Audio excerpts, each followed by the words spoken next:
Halo, Assalamualaikum warahmatullahi wabarakatuh, teman-teman semua. Apa kabar teman-teman? Mudah-mudahan teman-teman dalam keadaan baik, sehat, dan tidak kurang satu apapun ya. Amin ya rabbal alamin.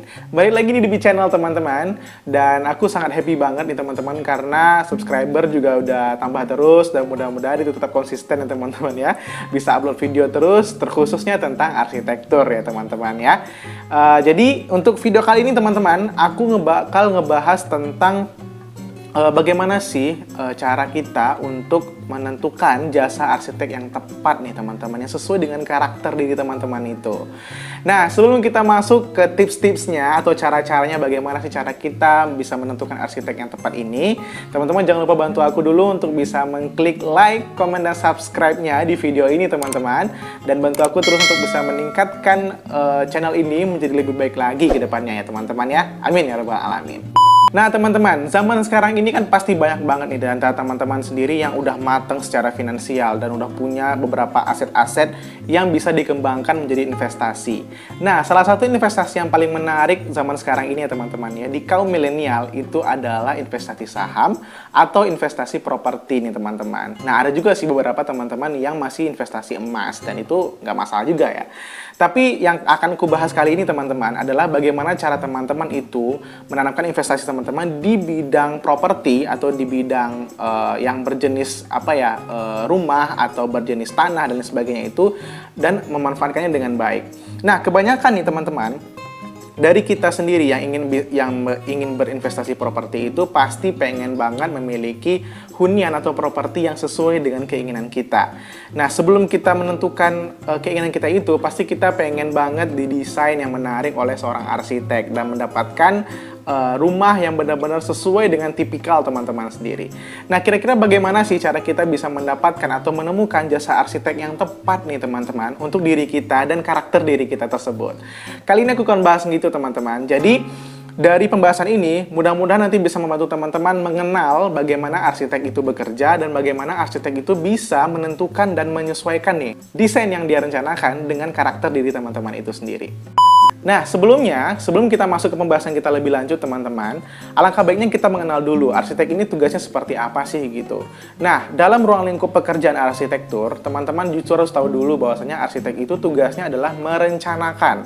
Jadi dia tugasnya untuk mendesain itu harus melewati proses perencanaan teman-teman. Jadi ada perencanaan yang matang yang harus dipastikan terlebih dahulu sehingga si klien atau teman-teman sendiri itu tidak kecewa nantinya dengan hasil yang sudah didesain oleh si arsitek tersebut. Nah, perencanaan ini bisa berupa perencanaan denah, perencanaan kebutuhan ruang dari teman-teman itu sendiri, kemudian juga perencanaan beberapa material-material yang akan dipakai nantinya di properti teman-teman atau di rumah teman-teman tersebut. Nah, di sini teman-teman tugasnya adalah untuk bisa menceritakan nih kepada arsitek sebagai seorang klien untuk bisa mewujudkan impian teman-teman. Apakah nanti rumahnya bakal ada ruangan itu, ruangan ini, dan seterusnya. Karena kebanyakan dari klien-klien itu pasti memikirkan bahwasanya rumah ini akan dipakai puluhan tahun ke depan. Jadi tidak hanya untuk hari ini atau beberapa generasi mereka, tapi rumah ini kalau bisa dipakainya beberapa puluh tahun ke depan sehingga dia tetap berdiri kokoh dan juga fungsional dan tidak tidak kekurangan ruang gitu, tidak butuh renovasi banyak dan seterusnya. Tentunya ini juga diukur dari budget yang akan teman-teman sediakan nih nanti teman-teman. Nah, untuk arsitek sendiri, bagaimana cara menentukannya? Yang pertama nih teman-teman, yang harus teman-teman tanyakan terlebih dahulu kepada diri teman-teman sendiri dalam memilih arsitek adalah bagaimana style yang teman-teman mau untuk properti teman-teman ini. Nah, kebanyakan itu lagi ngetren sekarang teman-teman, style-style arsitektur yang minimalis, yang modern, dan banyak sentuhan-sentuhan warna-warna yang yang pastel, yang tidak terlalu ngejreng ya teman-teman ya. Dan itu tuh juga memang salah satu mengikuti perkembangan zaman gitu dan menggunakan material-material yang simple dan elegan. Nah, balik lagi ke teman-teman sendiri, kalau misalnya teman-teman memiliki style yang di luar itu, misalnya teman-teman suka gaya-gaya vintage atau gaya-gaya American Classic, itu kan tergantung teman-teman semua. Jadi teman-teman bisa mendapatkan atau mencari arsitek yang bisa sesuai dengan style dari teman-teman itu. Apakah pengen gayanya minimalis, atau modern, atau industrialis, itu banyak banget teman-teman. Jadi bisa teman-teman tanyakan dulu ke diri teman-teman, apakah gaya atau style yang teman-teman mau di properti teman-teman ini nantinya. Nah, tips yang kedua teman-teman adalah bagaimana teman-teman bisa melihat portofolio mereka atau track record kerja seorang arsitek. Track record kerja seorang arsitek itu bisa ditentukan atau bisa teman-teman lihat di portofolio mereka, teman-teman. Banyak banget arsitek-arsitek sekarang nih, teman-teman, yang memiliki skill khusus, yang memang dia hanya menerima project di perumahan atau hanya menerima project yang di luar perumahan dan seterusnya. Jadi, teman-teman bisa nih melihat dulu portofolio dia sehingga teman-teman bisa mengukur nih tingkat keprofesionalan si arsitek itu. Nah, bagaimana arsitek itu mendesain, bagaimana cara dia mempresentasikan desainnya, sehingga teman-teman juga serg gitu untuk bisa merekrut dia sebagai arsitek nanti di properti teman-teman.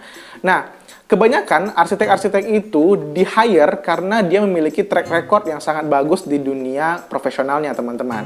Dan itu semua bisa teman-teman lihat kembali lagi di portofolio dia.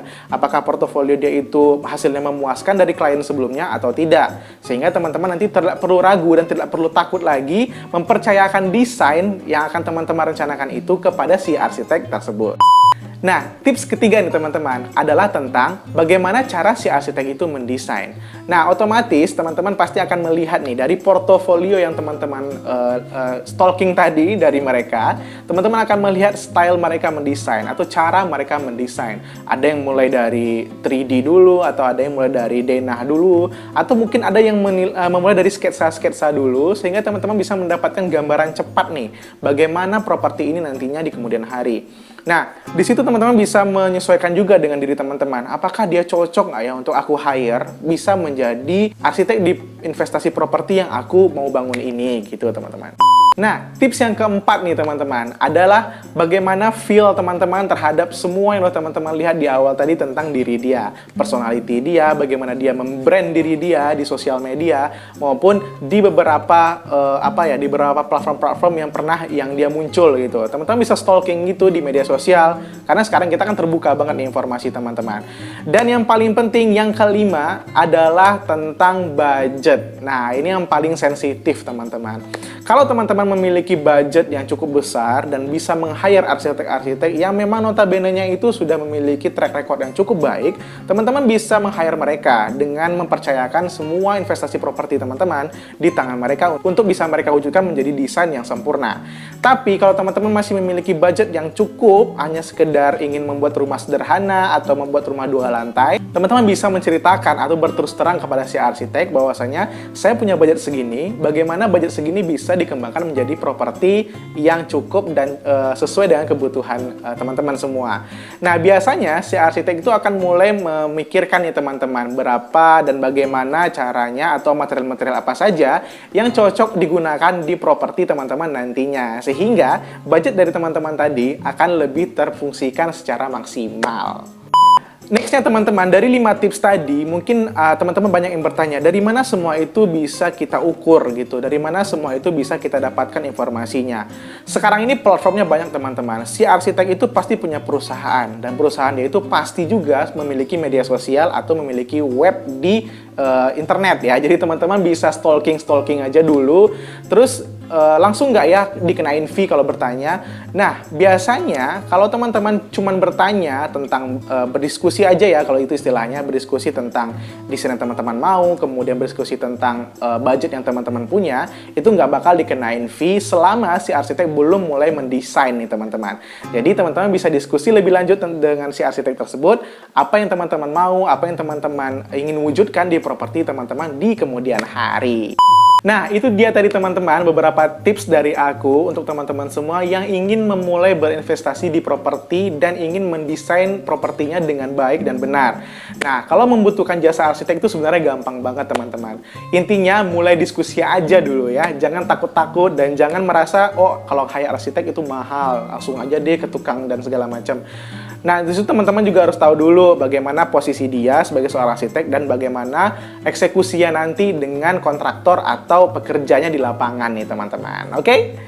Oke teman-teman, itu aja yang bisa aku share dulu untuk video kali ini. Terima kasih banyak untuk teman-teman yang udah mendengarkan sampai akhir dan mudah-mudahan video ini bisa bermanfaat. Jangan lupa bantu aku like, komen, dan subscribe video ini teman-teman, dan bantu aku juga untuk dukung aku terus untuk bisa mengembangkan channel ini menjadi lebih baik lagi ke depannya. Amin ya rabbal alamin. Jadi, keep positif, semangat kreatif teman-teman. Sampai jumpa di video selanjutnya. Assalamualaikum warahmatullahi wabarakatuh.